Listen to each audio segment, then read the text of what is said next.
Hello, fellow trainers, and welcome back for a ninth visit to my custom Pokemon region, the Halzari region. Now, for those that are brand new to the channel, using the Stanley rule here, the Halzari region heavily based on the United States of America, and that's kind of the basis for everything that I am doing. Last time, as we visited the region, I introduced you to a line of Pokemon that I am very proud of, very near and dear to my heart. The Acornier line, where it goes Acornier to Woo Ranger, and then finally ends up with Fortree Knight. And they are residents of my Fighting Forest, which is a working title as of right now. I'm still working on my map as we speak. However, beyond this family of Pokemon, I left you with this teaser last week and asked, who's that Pokemon? And obviously, you guys know, Grass Starter's getting introduced today.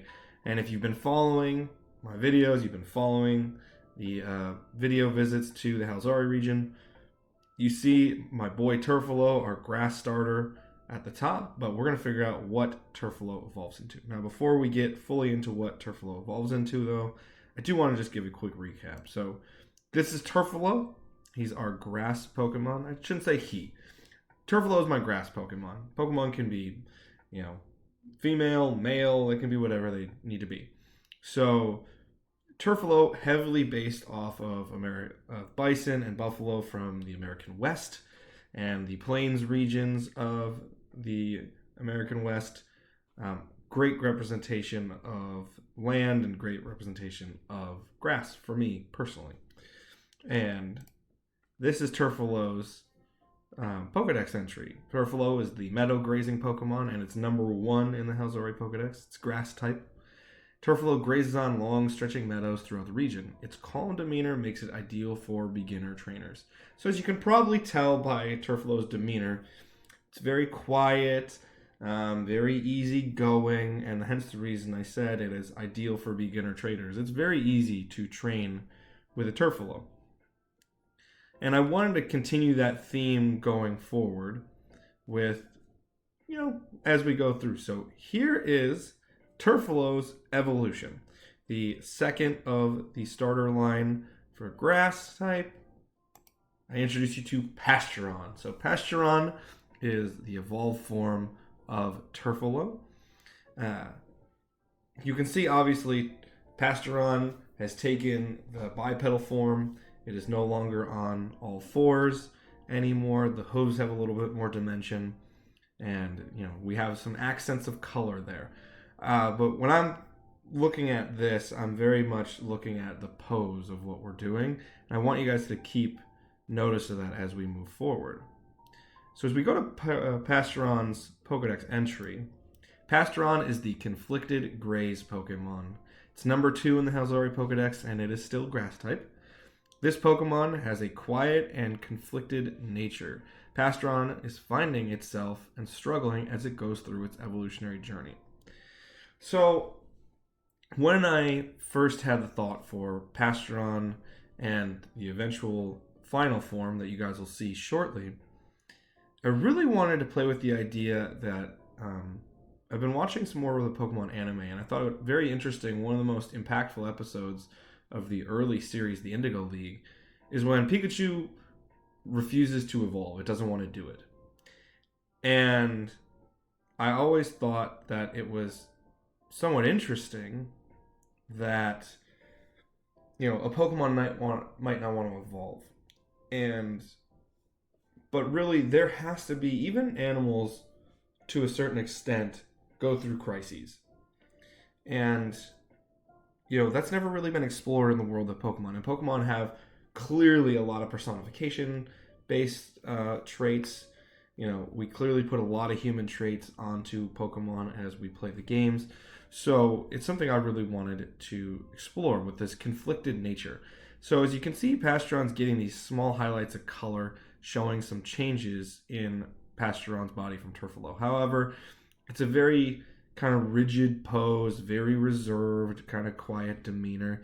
And that's very, very intentional, as it's struggling with what it's going to become and what it is from. Turfalo is a very simple, grass-eating, grass-type Pokemon that just lives on the plains. It eats grasses and plants, and it's just chilling. Where Pastron is starting to grow in different ways and to start to get that thought of evolution. So I really wanted to portray that. And to go through that struggle, we all, to achieve our, best selves, we have to go through struggle in life. And I wanted to focus on that. So with that in mind, I would like to show you the final form of this evolutionary line, Pastron's evolved form. And I now introduce you to Fanta Bison.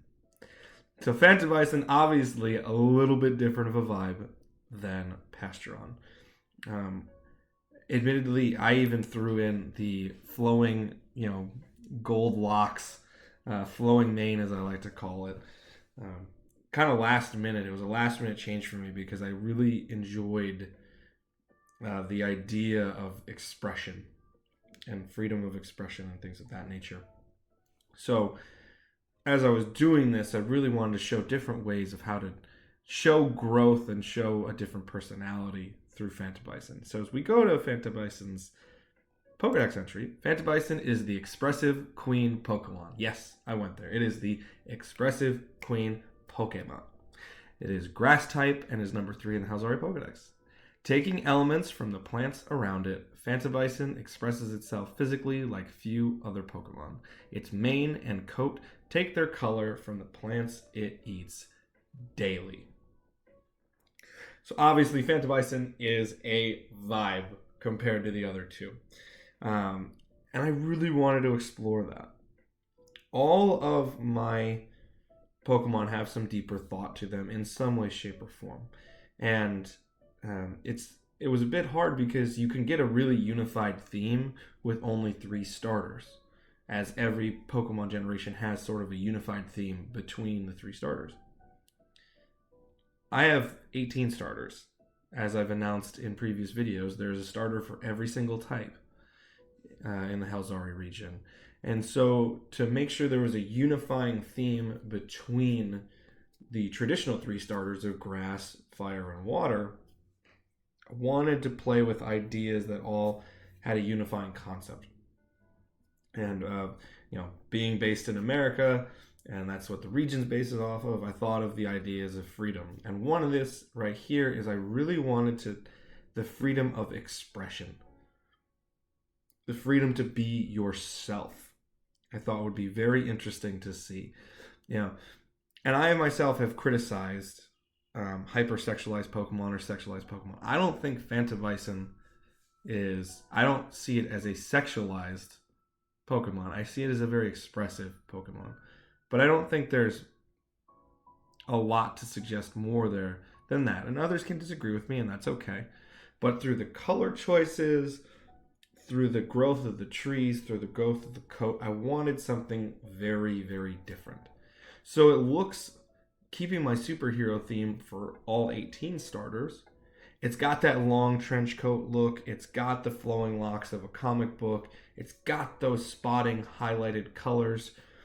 So it has those unifying themes. And it's kind of based off of a Dazzler or a couple other comic book heroes that have that kind of vibe. I look at Vixen from DC Comics, and when she's more in her traditional state, not in her superhero state as well. A little model-esque. That was all the ideas, but I really wanted this to be a Pokemon that was expressive and showed a growth where, you go from Turfalo, where it's kind of like this dumb derpy kid, or just derpy kid where it's just I eat grass and I graze and that's what I do, to Pastron's finding itself and learning where it's going to be. And Fanta Bison is full on comfortable and feels free to express itself, which I thought would be a really, really unique and fun design. And a really fun design challenge, honestly. And this is a design that I went from thinking, oh, I got this, to, oh my god, I don't know what to do with this, to this is one of the Pokemon I'm most proud of because I think it's a very unique and fun difference. I hope everyone sees those little details I've put in to have some fun with. But that is the entire evolutionary line. We start with Turfalo as our grass starter. At level 16, we get to the very contemplative and conflicted Pasturon at level 16. And you evolve finally at level 36 to Phantom Bison. Now, I kept the 36 along with the water starter line because I wanted there to be the sense of growth, but I never wanted it to feel as though there's always a power jump when you get to the final Pokemon. So in game, if this were to be played, I never wanted someone to get an unfair advantage like, oh, well, I evolve at level 32 and yours is level 36. I think that's too suggestive for starters. I have no problem changing it for other Pokemon if it makes sense, but especially for those traditional 3 starters, you kind of want to keep balance so that no one feels cheated if they choose one that evolves later, or no one feels like to only get solely a competitive advantage and to not take a Pokemon that they really love, they take this one. So I kept this one in unison with the starter Pokemon. But overall, I'm extremely happy with how this line turned out. A lot of expressive and fun ideas in here that I hope everyone really, really enjoys. And that is our visit to the Halzari region. But as always, y'all know by now, I got to tease you with one more thing. So I got to ask you, who's that Pokemon? So in our next visit, it is visit number 10. I cannot believe I'm about to do 10 of these videos. I'm so excited to be at that point with you guys. You're going to meet a regional resident. And regional resident, if you think long and hard and do some Pokemon research, it might give you an idea into what we're doing. But this is a Pokemon I'm very excited to show and very special. I saved something a little bit special for visit 10. I'm into special numbers and things of that nature, so I wanted our 10th visit to be something fun, unique, and different from anything I have given you guys. So I'm really excited to introduce that Pokemon to you in our next video. But as you guys depart, as always, I want to say thank you so much for watching these videos. If you like it, please like, follow, comment, and subscribe as much as you possibly can wherever you find this content. And I want to have one last announcement. I've announced it in other ways as well, but I now have my Discord server running. I want to connect with you guys. The numbers are growing, but I want your opinions. I want your thoughts on everything we're doing, and I want you to be able to share in your enthusiasm or your distaste for whatever I'm doing. I want you to get involved and have fun. So if you would like to join my Discord server, the invite is straight on my YouTube channel. You can find it there. If not, I can put it in the description of this video as well, so you guys can find it right there. But in the meantime and in between time, thank you so much. I'll see you guys later. Peace, and thank you for watching.